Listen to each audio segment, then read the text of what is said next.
Cara bertahan saat tidak ada order.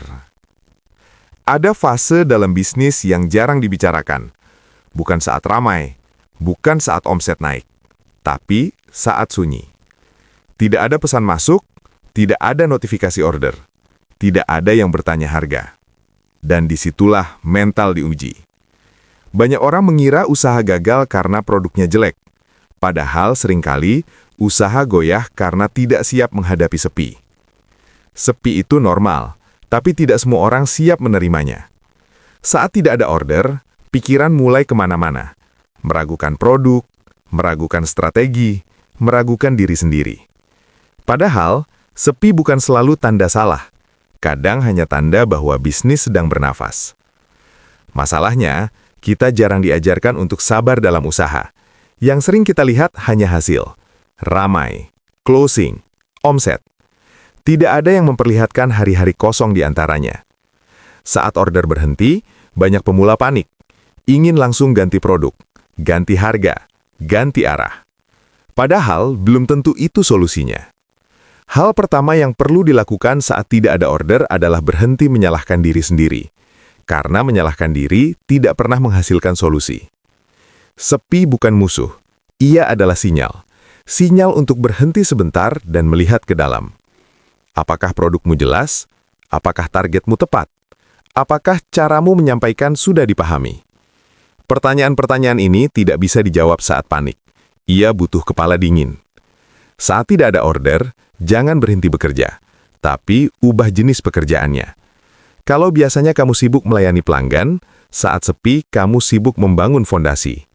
Merapikan deskripsi produk, menyederhanakan pesan jualan, memperbaiki tampilan. Hal-hal kecil yang sering diabaikan saat ramai. Banyak usaha tidak tumbuh bukan karena kurang promosi, tapi karena fondasinya rapuh. Sepi memberi waktu untuk memperkuat itu. Saat tidak ada order, jangan menghilang. Justru tetap hadir. Bukan dengan memaksa jualan, tapi dengan membangun kepercayaan. Konten sederhana, cerita proses, cerita jujur. Orang mungkin belum beli hari ini, tapi mereka sedang memperhatikan. Dan seringkali, keputusan beli datang setelah melihat konsistensi. Satu kesalahan besar pemula saat sepi adalah menurunkan harga tanpa alasan jelas. Harga turun, tapi nilai tidak dijelaskan. Akibatnya, pembeli tidak datang, dan bisnis kehilangan arah. Lebih baik menjelaskan nilai daripada sekedar menurunkan angka. Saat sepi, perhatikan juga dirimu sendiri. Jangan sampai kelelahan mental membuatmu ingin berhenti total. Istirahat boleh, menyerah jangan. Ada perbedaan besar antara rehat dan berhenti. Rehat adalah mengisi ulang, berhenti adalah memutus harapan. Saat tidak ada order, ingat satu hal penting. Semua bisnis yang bertahan pernah melalui fase ini. Tidak ada yang selalu ramai, tidak ada yang selalu naik. Bisnis itu naik turun, dan yang bertahan bukan yang paling cepat, tapi yang paling tahan.